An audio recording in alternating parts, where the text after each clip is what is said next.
Bruges, 1348. The air is thick with the smell of wet wool and freshly baked bread. It's a typical medieval morning, with merchants and artisans hurrying to start their day. But amidst the chaos, a different kind of power structure is emerging. Craft guilds, once simple associations of craftsmen, are evolving into something much more complex. They're becoming the unseen architects of urban development, dictating everything from infrastructure to political influence. These guilds are not just regulating their respective trades, they're also shaping the very fabric of the city. They're responsible for building and maintaining roads, bridges, and canals. They're organizing festivals and processions, which bring the community together and reinforce social hierarchies. And, perhaps most importantly, they're exerting significant influence over local politics. According to historical records, there were over 100 guilds in Bruges alone, each with its own specific role and responsibilities. The Wool Guild, for example, was responsible for regulating the wool trade, which was a critical component of the city's economy. The Bakers Guild, on the other hand, was responsible for ensuring that bread was baked to a consistent standard and that prices were fair. But these guilds were not just economic entities. They were also social and cultural institutions.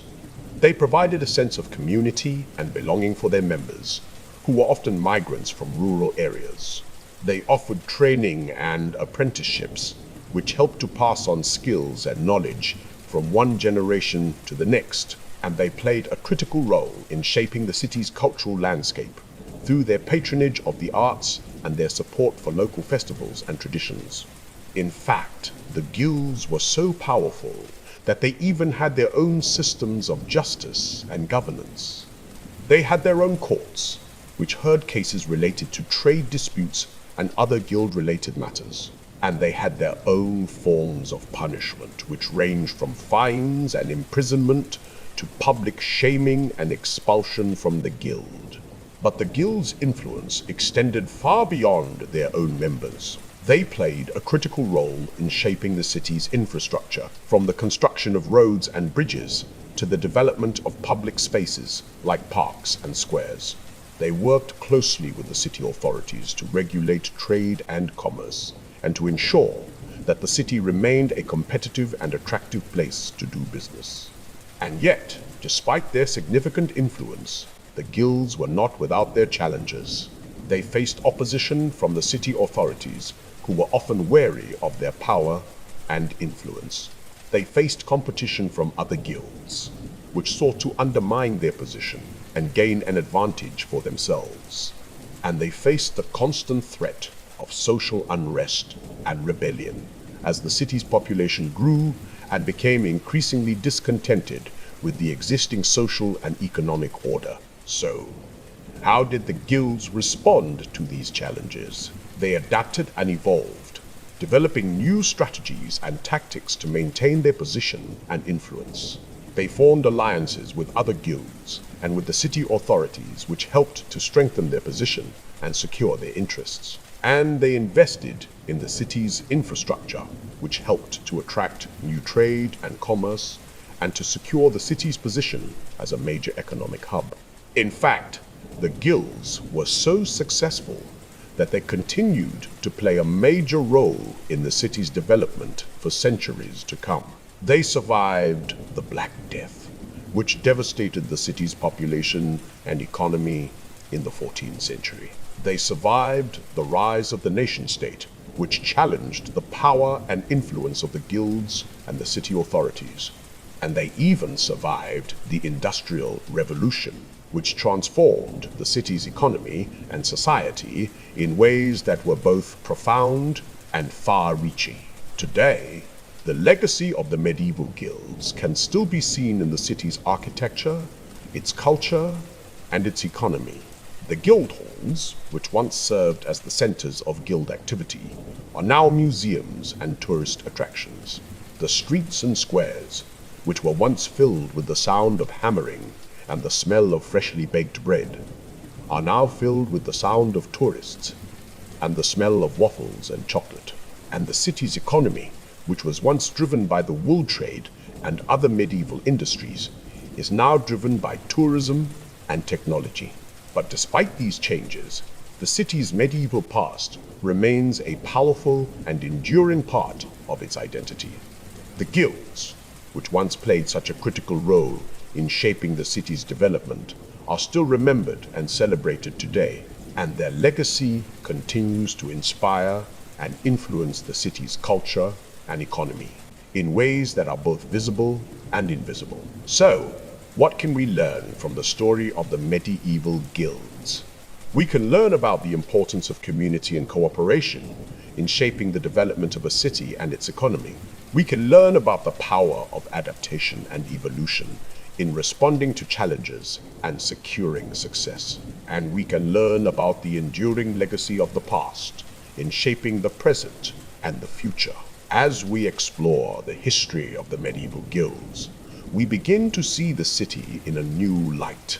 We see the intricate web of relationships and influences which shaped the city's development and economy. We see the ways in which the guilds worked together to build and maintain the city's infrastructure, and we see the ways in which they competed and cooperated to secure their position and influence. But the story of the medieval guilds is not just a historical curiosity. It's also a window into the present and the future. It shows us how the past continues to shape the present in ways that are both visible and invisible. It shows us how the legacy of the medieval guilds continues to influence the city's culture and economy in ways that are both profound and far-reaching. And it shows us how we can learn from the past to build a better future. As we look to the future, we can see the legacy of the medieval guilds in the city's modern-day economy. We can see the ways in which the city's medieval past continues to shape its present in ways that are both visible and invisible. And we can see the ways in which the city's economy is still driven by the same principles of community and cooperation, which shaped the development of the medieval guilds. So, what's the takeaway from the story of the medieval guilds? It's that the past is not just a series of historical events. It's a living, breathing part of our present and our future. It's that the legacy of the medieval guilds continues to shape the city's culture and economy in ways that are both profound and far-reaching. And it's that we can learn from the past to build a better future. If you want to learn more about the medieval guilds and their legacy, be sure to like and subscribe to our channel. We'll be exploring more topics like this in the future. And if you have any questions or comments, please leave them in the section below. Thanks for watching, and we'll see you in the next video. December 10th, 1348. Florence, Italy. The Black Death has ravaged Europe, leaving in its wake a continent of widows, orphans, and shattered dreams. Amidst this chaos, a small group of skilled craftsmen gather in secret, determined to rebuild their city and restore a sense of order to their lives. These men are the founders of the first guilds in medieval Europe, and their actions will change the course of history forever. In the aftermath of the plague, European cities faced unprecedented challenges, with massive labor shortages and a devastating loss of trade. The very fabric of society seemed to be unraveling.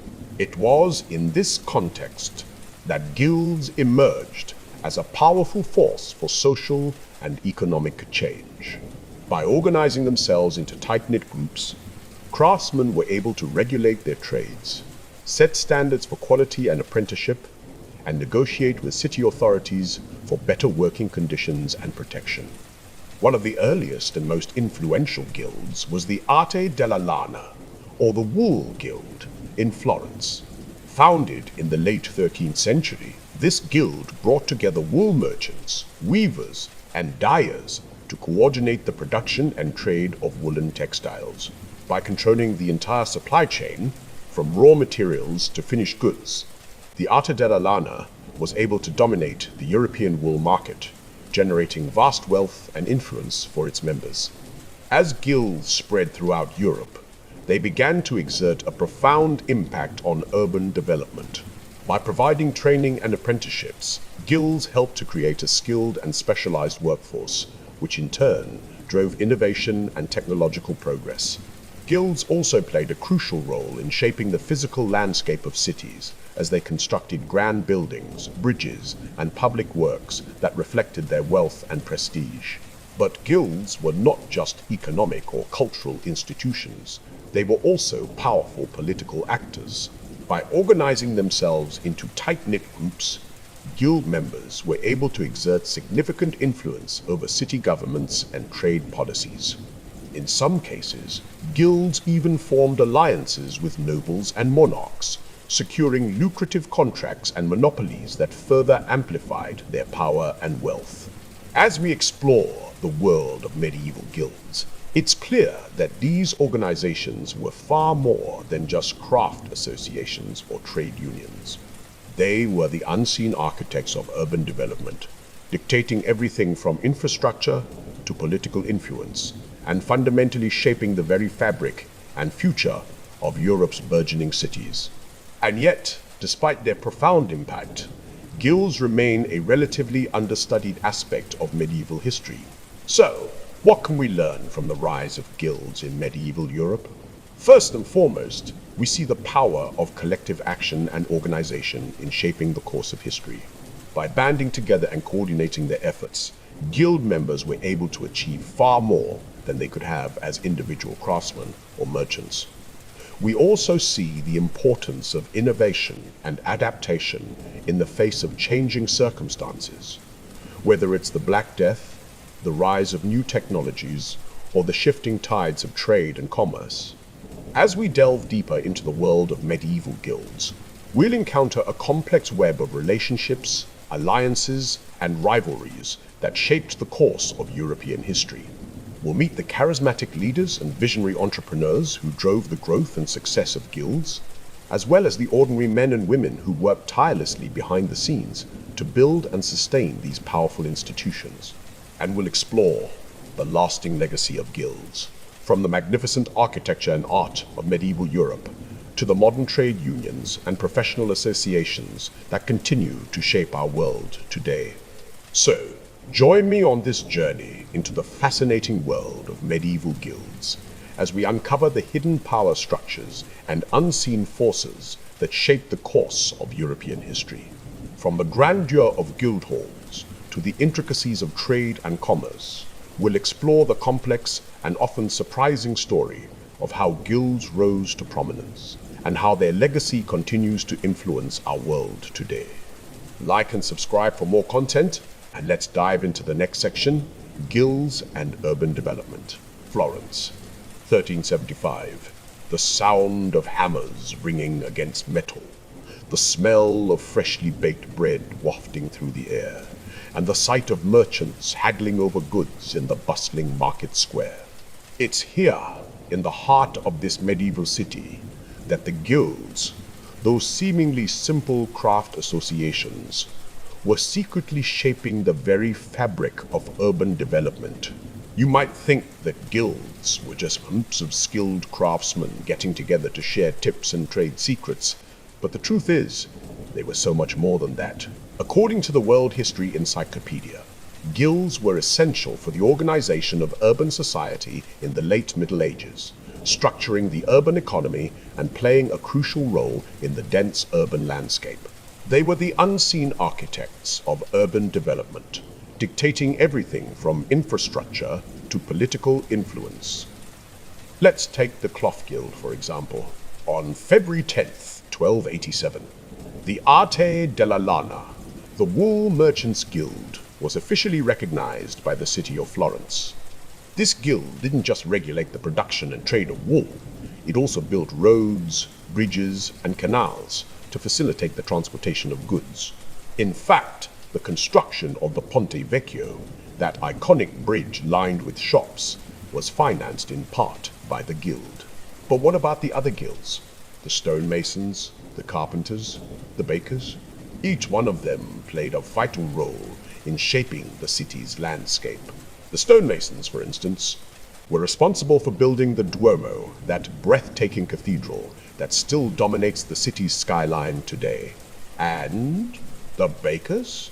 They built the ovens that fed the city's population, providing the bread that was the staple of the medieval diet. Now, you might be wondering, how did these guilds exert their influence? Well, it's quite simple, really. They were the ones who controlled the flow of goods and services into and out of the city. They were the ones who built the infrastructure, who financed the construction of roads, bridges, and canals. And they were the ones who, through their patronage of the arts, helped to create some of the most iconic works of art in human history. In the city of Bruges, for example, the guilds were so powerful that they even had their own system of government. The city was divided into 6 districts, each controlled by a different guild. The weavers, the fullers, the dyers, each one of them had their own district, their own set of rules and regulations. And it was this system of government that allowed the city to flourish, to become one of the wealthiest and most powerful cities in all of Europe. But, as with all great power, corruption and abuse of authority soon followed. The guilds, once the driving force behind urban development, began to stifle innovation and progress. They became exclusive, restrictive, and downright oppressive. In the city of Ghent, for example, the guilds were so powerful that they even had the power to dictate what clothes people could wear. The guilds controlled every aspect of life, from the type of fabric you could wear to the type of food you could eat. And yet, despite their flaws, the guilds remain an essential part of our history. They remind us of the power of collective action, of the importance of community and cooperation. They remind us that, even in the darkest of times, there is always the potential for growth, for progress, and for transformation. So, the next time you walk through a bustling city, take a moment to appreciate the hidden power structures that shaped its development. Remember the guilds, those unseen architects of urban growth, and the profound impact they had on the course of human history. And if you want to learn more about the fascinating history of guilds and their role in shaping our modern world, be sure to like and subscribe for more content. Brussels, 1356.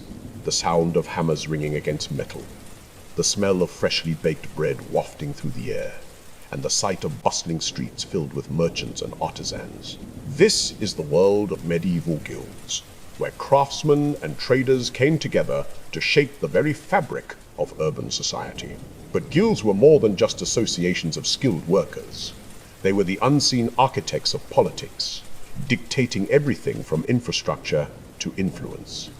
In the dense urban landscape of late medieval Flanders, craft guilds played a crucial role in organizing society.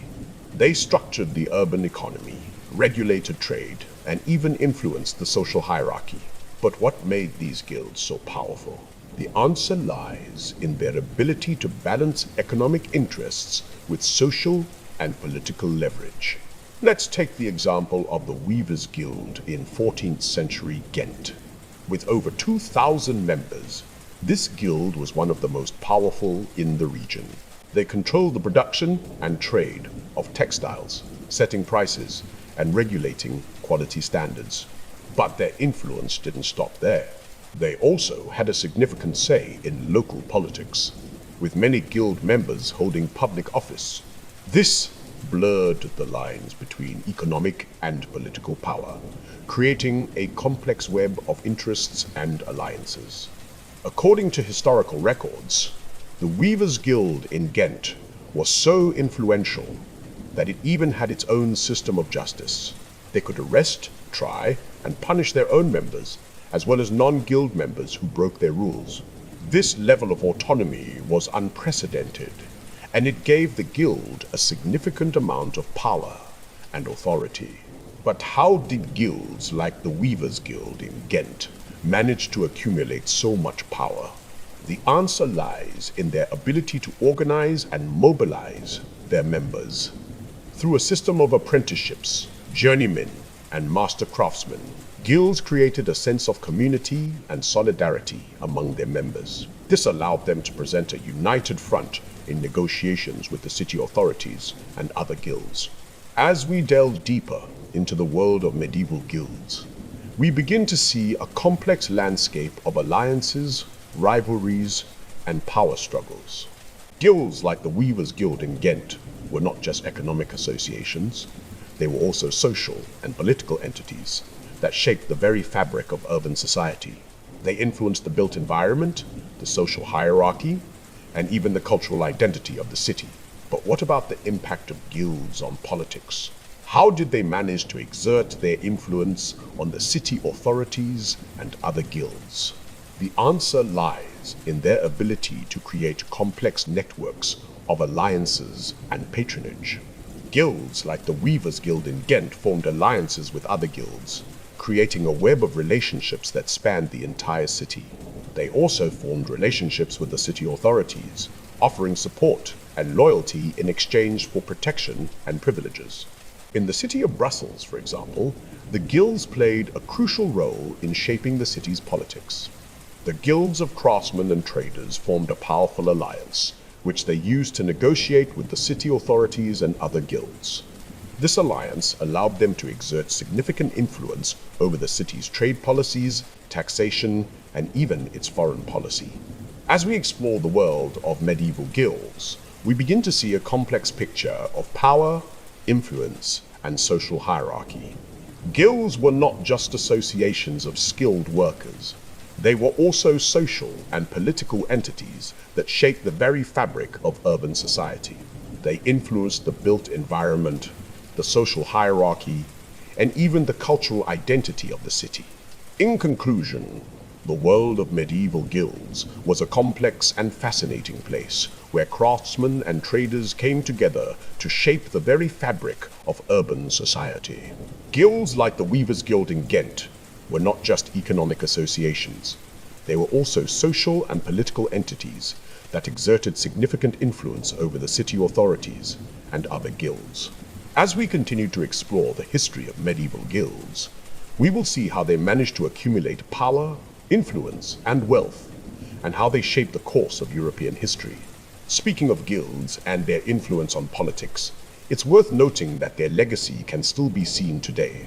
Many modern trade unions and professional associations owe their origins to the medieval guilds, and their influence can still be felt in the world of politics and economics. If you want to learn more about the fascinating history of medieval guilds, be sure to like and subscribe to our channel, and we'll see you in the next video. London, 1381. The air is thick with the smell of smoke and rebellion. The city is ablaze, not just from the flames that engulf the buildings, but from the tensions that have been simmering for years. At the heart of this chaos are the medieval guilds, those seemingly innocuous craft associations that have become the unseen architects of urban development. But beneath their benevolent facade, a cauldron of conflicts and tensions is brewing. One of the primary sources of tension is the struggle for power between the guilds and the city authorities. In late medieval Flanders, for instance, craft guilds played a crucial role in organizing urban society. But this also meant that they often found themselves at odds with the ruling elite. According to a study published in the journal Science Direct, the dense urban landscape of Flanders was a hotbed of guild activity, with different guilds vying for influence and control. But the guilds were not just battling the city authorities, they were also fighting among themselves. Different guilds had different interests, and these conflicting interests often led to bitter disputes. In London, for example, the Guild of Merchants was at odds with the Guild of Artisans, each trying to outmaneuver the other for control of the city's trade. This was not just a matter of economic rivalry, it was also a clash of ideologies. The merchants represented the new capitalist spirit, while the artisans embodied the traditional values of craftsmanship and community. As the tensions escalated, the guilds began to take matters into their own hands. In 1381, a group of rebels, largely composed of artisans and laborers, marched on London, demanding an end to the poll tax and the abolition of serfdom. The rebellion was eventually put down, but not before it had exposed the deep-seated tensions that had been building for years. The guilds had played a significant role in the rebellion, with some guilds providing financial and military support to the rebels. But the aftermath of the rebellion was just as significant as the event itself. The guilds, realizing that their power was not absolute, began to consolidate their influence through more subtle means. They formed alliances with other guilds, created complex networks of patronage and clientage, and even began to manipulate the city's infrastructure to their advantage. In medieval Europe, the guilds were not just craft associations, they were the unseen architects of urban development, dictating everything from infrastructure to political influence. The legacy of these tensions can still be seen today. The modern labor movement, for instance, owes a debt to the medieval guilds, who first fought for the rights of workers and the protection of their crafts. And the concept of collective bargaining, which is still a cornerstone of modern labor relations, has its roots in the guild system. But the guilds also left behind a more sinister legacy, one of exclusivity and elitism. Many guilds were notorious for their restrictive practices, excluding certain groups from membership and limiting access to certain trades. In the context of medieval Flanders, the guilds played a crucial role in shaping the urban landscape. According to the World History Encyclopedia, craft guilds were essential for the organization of urban society in the late Middle Ages. They not only had their role to play in structuring the urban economy, but they also played a significant part in shaping the city's physical infrastructure. As we delve deeper into the world of medieval guilds, it becomes clear that their influence extended far beyond the confines of their craft. They were the power brokers of medieval society, shaping the course of history through their complex web of alliances, rivalries, and intrigue. And yet, despite their profound impact on the world, the guilds remain somewhat of an enigma, their true nature and motivations still shrouded in mystery. But what if we were to uncover the hidden power structures that govern the guilds? What if we were to reveal the secret methods and techniques that they used to maintain their control over the city? According to a video on the secret methods used in European guild workshops, the guilds were masters of manipulation, using their knowledge of infrastructure and trade to bend the city to their will. As we explore the complex world of medieval guilds, it becomes clear that their legacy is still felt today. From the modern labor movement to the concept of collective bargaining, the guilds have left an indelible mark on our society. And yet, despite their profound influence, the guilds remain somewhat of a mystery, their true nature and motivations still shrouded in intrigue.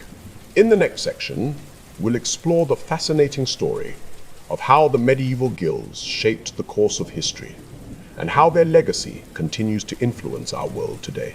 We'll examine the impact of the guilds on urban development, and how they dictated everything from infrastructure to political influence. Before we move on, take a moment to like and subscribe to our channel, and join us on this journey into the hidden world of medieval guilds. Trust me, it's about to get a lot more interesting. December 10th, 3002, in the city of Florence, Italy. This is the day the Arte della Lana, the Wool Merchants Guild, was officially recognized by the city's government. But what does this have to do with the hidden power structures of medieval Europe? Everything, as it turns out. The Wool Merchants Guild was just one of many guilds that popped up in Europe during the Middle Ages. These guilds were not just simple trade associations, they were the backbone of urban society, controlling everything from the production of goods to the political landscape of the cities they inhabited. In Florence, for example, the Arte della Lana was responsible for the production of woolen cloth, which was the city's main export. But the guild's influence extended far beyond the textile industry. Its members were among the wealthiest and most influential people in the city, and they used their power to shape the city's laws, its infrastructure, and even its culture. One of the key ways that guilds like the Arte della Lana exerted their influence was through their control of the apprenticeship system. Young people who wanted to learn a trade would have to join a guild as an apprentice, where they would work under the guidance of an experienced craftsman. The guild would set the standards for the trade, dictating everything from the quality of the materials used to the techniques employed. This system not only ensured that the products of the guild's members were of high quality, but it also gave the guild a great deal of control over the labor market. But the guild's influence extended far beyond the economy. They also played a major role in the political life of the cities they inhabited. In many cases, the guilds were the dominant force in city government, with guild members holding important positions such as mayor, alderman, or town councillor. The guilds used their power to lobby for laws and regulations that benefited their members, and they often worked to exclude outsiders from the political process. This led to a system in which the guilds were essentially self-governing, with their own laws, courts, and even militias. The legacy of the medieval guilds can still be seen today. Many of the modern trade unions and professional associations that exist in Europe and North America have their roots in the medieval guild system. The idea of a group of workers coming together to protect their interests and promote their trade is still a powerful one, and it has been adopted by countless organizations over the centuries. But the guild's influence goes beyond the world of labor relations. The guilds played a major role in shaping the culture and identity of the cities they inhabited, and their legacy can still be seen in the architecture, art, and literature of those cities. One of the most interesting examples of the guild's cultural influence can be seen in the city of Bruges, Belgium. During the Middle Ages, Bruges was a major center of the textile trade, and the city's guilds were responsible for producing some of the finest woolen cloth in Europe. The guilds of Bruges were also known for their elaborate processions and festivals, which would often feature intricate costumes, music, and even theatrical performances. These events were not just entertainment, they were also a way for the guilds to showcase their wealth and influence and to reinforce their position in the social hierarchy of the city. The guild's influence can also be seen in the art and architecture of the cities they inhabited. Many of the great cathedrals and churches of Europe, for example, were built with the support of the guilds. The guilds would often donate money, materials, and even labor to the construction of these buildings, which would then serve as a symbol of their wealth and influence. The guilds also played a major role in the development of the visual arts, with many guild members serving as patrons to artists and artisans. But the legacy of the medieval guilds is not just a positive one. The guilds were also responsible for many of the social and economic problems that plagued medieval Europe. The guild's control of the labor market, for example, led to a system in which workers were often exploited and underpaid. The guild's influence over the political process also led to corruption and cronyism, as guild members used their power to advance their own interests at the expense of others. In conclusion, the legacy of the medieval guilds is a complex and multifaceted one. On the one hand, the guilds played a major role in shaping the culture and economy of medieval Europe, and their influence can still be seen today. On the other hand, the guilds were also responsible for many of the social and economic problems that plagued medieval Europe. As we move forward in our exploration of the hidden power structures of medieval Europe, we will continue to examine the ways in which the guilds shaped the course of history. And who knows, you might just learn something that will change your perspective on the world. Like and subscribe for more content like this, and join us next time as we explore the lessons of the medieval guilds for the modern world. June 14th, 1252, the city of Florence, Italy. On this day, a group of skilled artisans and merchants formed the Arte della Lana, a wool guild that would go on to shape the very fabric of urban society in Europe. But what does this have to do with us today? Well, let's take a step back. The medieval guilds, as we've discussed, were more than just associations of craftsmen. They were the architects of urban development, dictating everything from infrastructure to political influence. And the lessons we can learn from these power structures are still relevant in the modern world. For instance, the concept of apprenticeship, which was a cornerstone of the guild system, is still used today in many industries. According to a study by the World History Encyclopedia, the apprenticeship model has been shown to increase job satisfaction and reduce turnover rates by as much as 30%. In fact, many of the world's most successful companies, such as Google and Facebook, have implemented apprenticeship programs as a way to attract and retain top talent. And it's not just the private sector that's taking notice. Governments around the world are also recognizing the value of apprenticeships in addressing skills gaps and promoting economic growth. For example, the German government has invested heavily in its dual education system, which combines theoretical education with practical training, resulting in some of the lowest youth unemployment rates in the world. Now, you might be wondering, what other lessons can we learn from the medieval guilds? Well, one of the most significant is the importance of community and cooperation. The guilds were built on the principle of mutual support and collective bargaining, which allowed their members to negotiate better wages and working conditions. This sense of community and solidarity is still essential in today's world, where the rise of the gig economy and social isolation are major concerns. In fact, a study by the Harvard Business Review found that employees who feel a sense of community and connection with their co-workers are more productive, have higher job satisfaction, and are less likely to leave their jobs. And it's not just employees who benefit. Companies that prioritize community and cooperation are also more likely to attract and retain top talent and to achieve long-term success.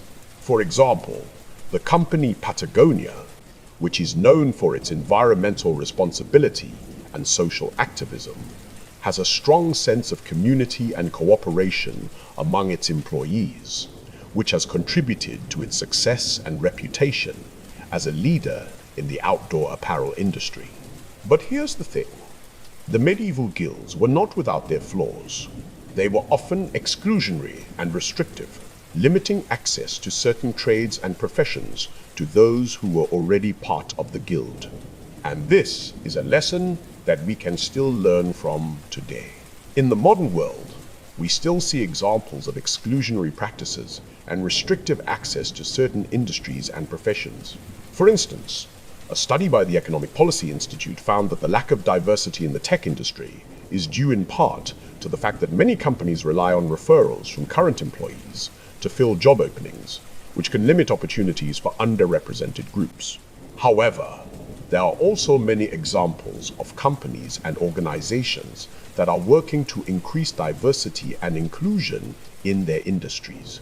For example, the company Microsoft has implemented a program to increase diversity in its hiring practices, which includes partnering with organizations that specialize in placing underrepresented groups in tech jobs. And the city of Barcelona has implemented a cooperative housing program, which allows residents to pool their resources and work together to build and maintain affordable housing. So, what can we learn from the medieval guilds about community, cooperation, and exclusion? First, we can learn that community and cooperation are essential for achieving success and promoting social and economic well-being. Second, we can learn that exclusionary practices and restrictive access to certain industries and professions can have negative consequences for individuals and society as a whole.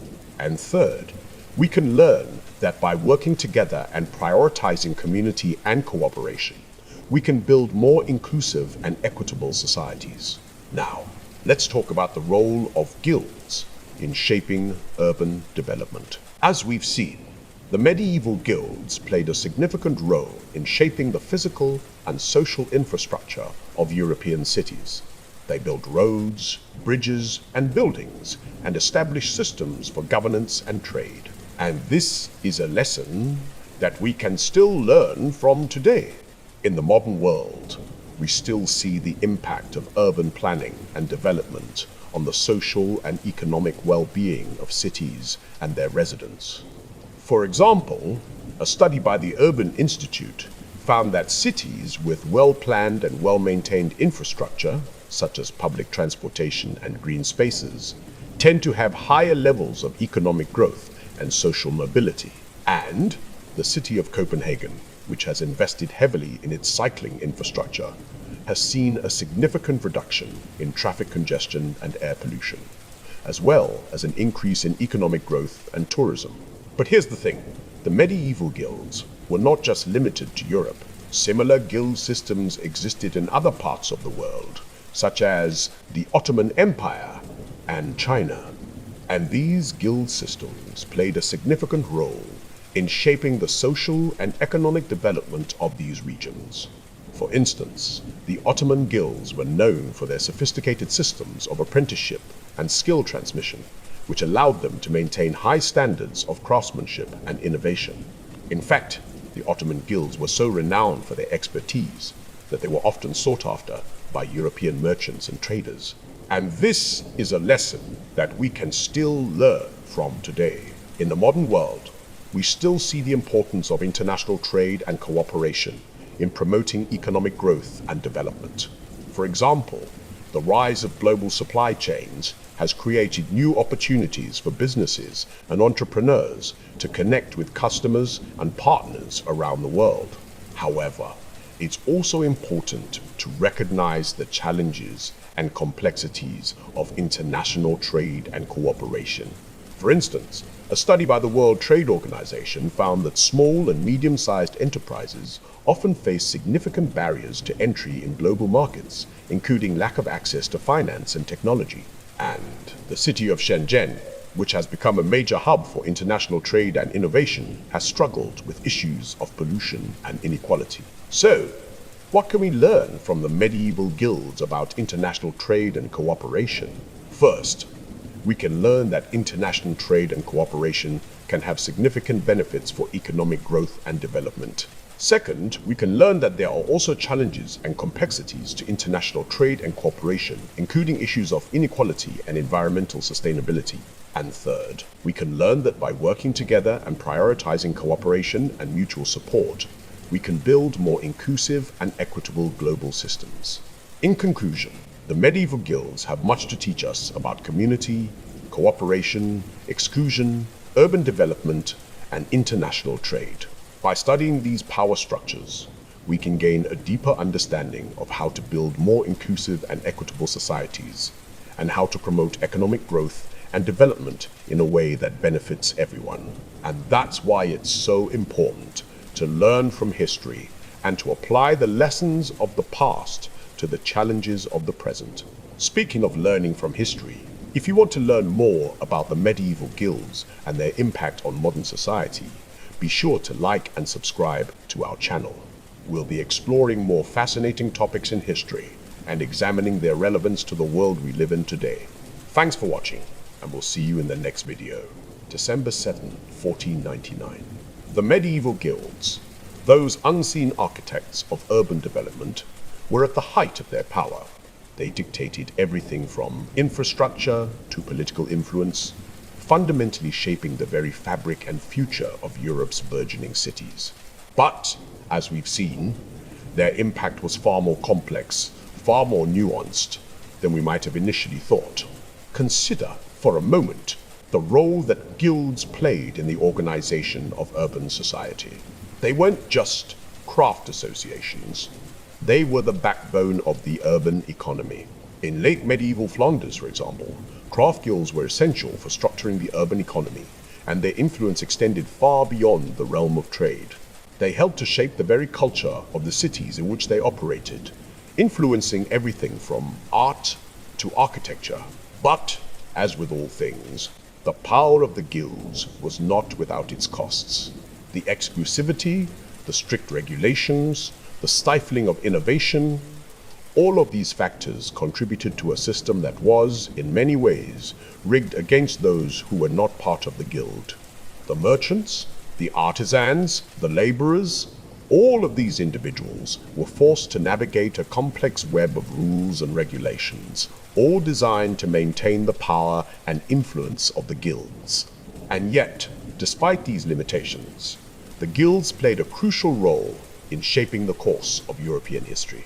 They helped to establish the foundations of modern capitalism, to create the infrastructure that would support the growth of cities, and to foster the innovation that would drive the development of new technologies. In many ways, the guilds were the precursors to the modern corporations that would come to dominate the global economy. But as we look back on the history of the guilds, we're forced to confront a more somber reality.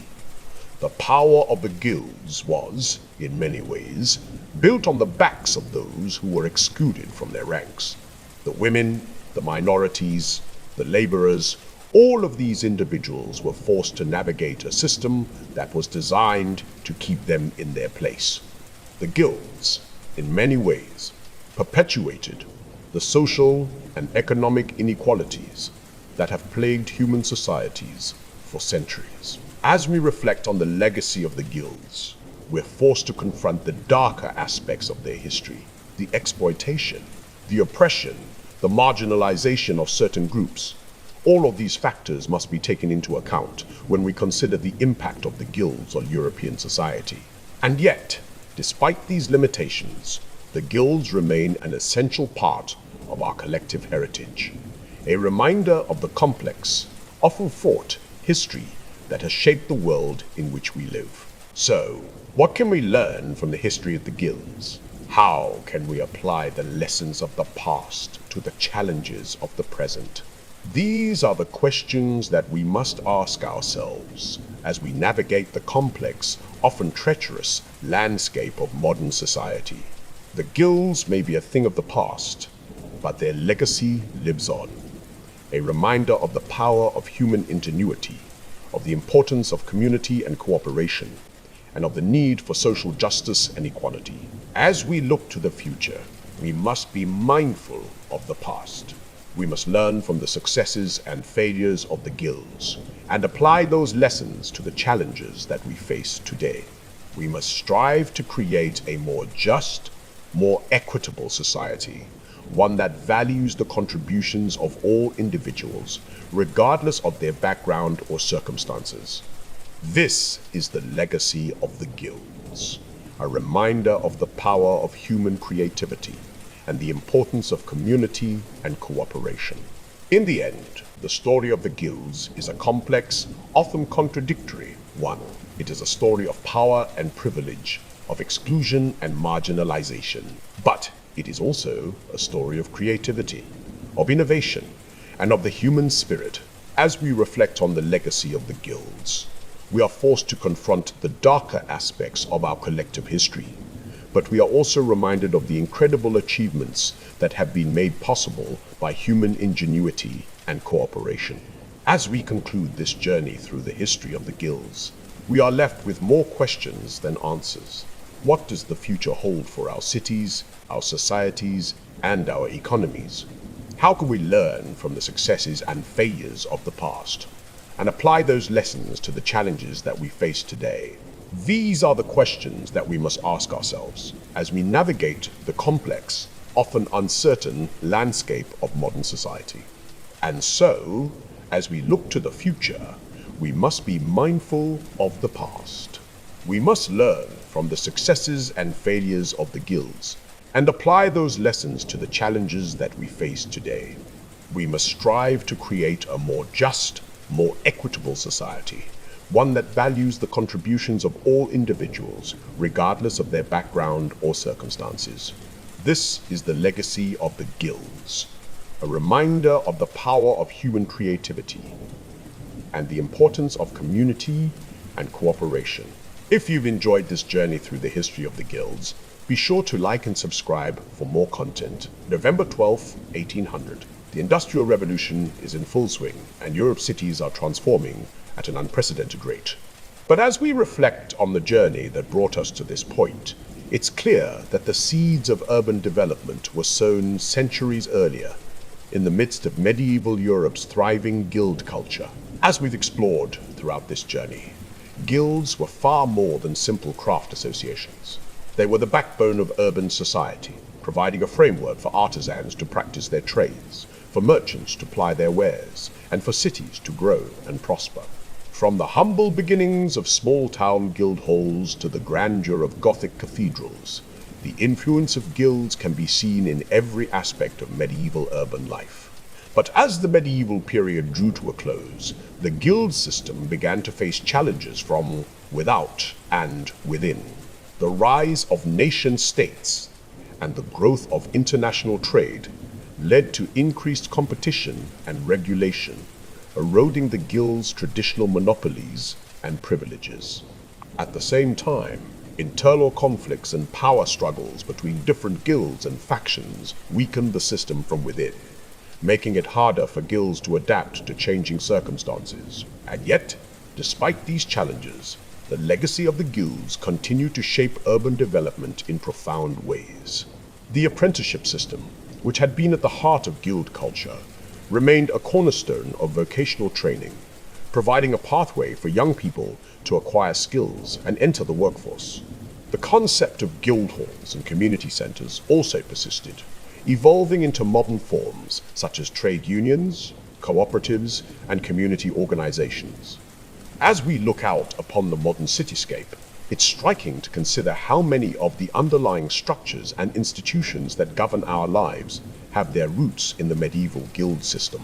From the skyscrapers that pierce the sky, to the intricate networks of streets and alleyways that weave together the urban fabric, the influence of guilds can be seen in every aspect of city planning and design. But the impact of guilds goes far beyond the physical landscape. The values of community, cooperation, and mutual support that were at the heart of guild culture continue to inspire and guide us today as we strive to build more just, equitable, and sustainable cities for all. As we close this chapter on the history of medieval guilds, we're reminded that the story of urban development is never truly finished. It's an ongoing narrative, with each generation adding its own chapter, shaping the course of history through its choices and actions.